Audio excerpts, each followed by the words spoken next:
পরপর দুইবার ভূমিকম্পে কেঁপে উঠল সিলেট ও আশেপাশের এলাকা। মাত্র ৩০ সেকেন্ডের ব্যবধানে পরপর সিলেটে হালকা থেকে মাঝারি ধরনের ভূমিকম্প দুটি সংঘটিত হয়।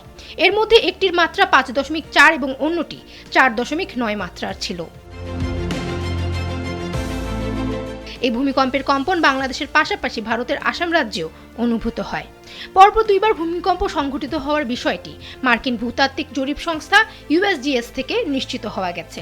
USGS এ প্রথমে ভূমিকম্প দুটির মাত্রা ৫.৪ এবং ৫.২ দেখানো হলেও পরে তা সংশোধন করে ৫.২ এবং ৪.৯ করা হয়।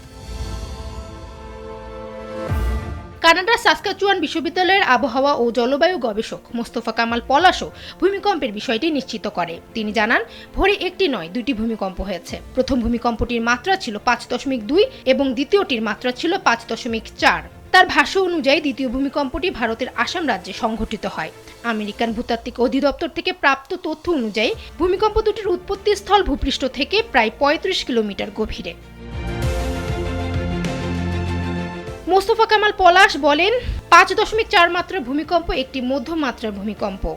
এ কারণে আগামী ৪৮ ঘন্টার মধ্যে আফটার শক হওয়ার সম্ভাবনা রয়েছে। বাংলাদেশের অভ্যন্তরে অথবা দেশের উত্তর ও পূর্বাঞ্চলের যে কোনো সক্রিয় ফল্ট লাইনে আফটার শক অনুভূত হতে পারে বলে তিনি সতর্ক করেছেন। ডেস্ক রিপোর্ট, সময়ের আলো।